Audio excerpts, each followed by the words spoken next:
Yeah, good morning, Dan and Shell. At this point, we're learning of two burn victims, an elderly woman and a man, both taken to UCSD Medical Center suffering from moderate burns and smoke inhalation. But here's the thing. I just got done speaking to a Chula Vista fire chief, and he tells me at this point they cannot rule out the possibility of other victims. Now, we've got amazing video we want to show you. This is taken from 3:30 this morning. You'll see this main structure just completely up in flames, and here's how it's being described to us. Neighbors are saying this might have been a compound with several smaller other units in that vicinity.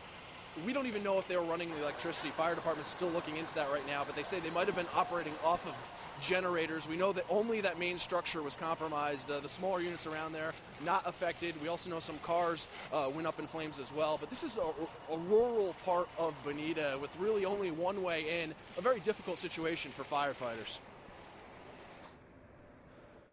It's a long... Now, from this perspective, you could just see what we're talking about right there. You heard Chief allude to how difficult it was to get to. You could see it's only really one narrow road in, and you can see the line that they've run down. Jay, can you check out that hose right there? We're told that's 500 yards of hose, 1,500 feet. That's 5 football fields worth of hose they had to run just to get to this fire. Right now, they're going on 3 hours trying to tackle this fire, and you can see smoke still billowing out at this hour. But from a better perspective of this fire, we're going to go up to Victoria, who's up in Chopper 8 right now. Hello, I'm Barbara Lee. Imagine how difficult this is to get every single person in the United States to fill out one of these forms. It's not an easy task, and that's why the government is willing to pay you to help. Doug? Yeah, and unfortunately, Craig and Marcella, the conditions are really not working in this victim's favor. Lifeguards tell me the water temperature is around 57 degrees, and the victim was not wearing a wetsuit at the time he entered. Now, for most of the day, search and rescue teams were focusing their efforts about 75 yards offshore, just south of Tower 3 behind me. Again, at this point, those search and rescue efforts called off. And good morning, Dan and Michelle. And from a parent standpoint, you could never imagine the pain that they are going through right now. They talk about what a bright young teenager Chelsea is and how she quotes Virgil and how she has classical music on her iPod. They are confident she will be found.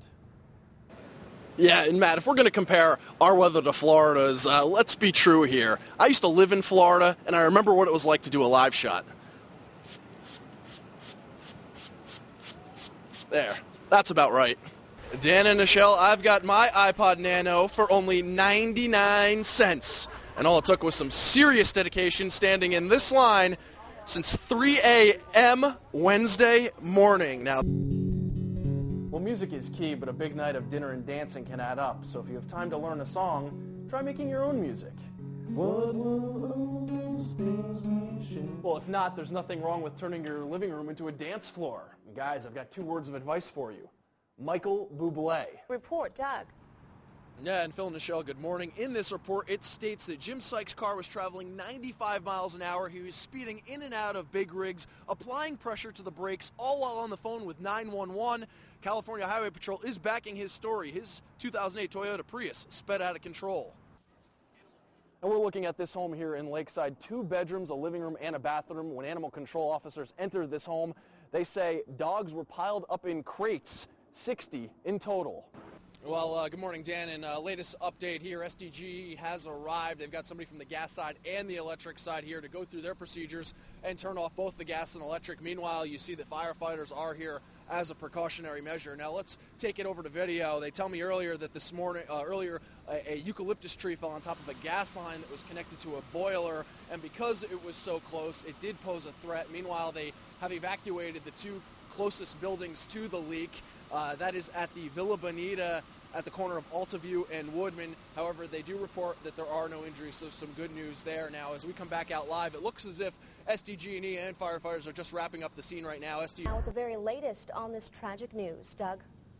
Yeah, and good morning, Adrian and Dan. Her body found in that rough, rugged terrain about 3 miles south of the Riverside County line, and she was last seen more than a year ago in this very location, walking to school at Escondido High School. And you can see this morning there is a memorial set up, people leaving flowers and candles after hearing Saturday's disappointing news.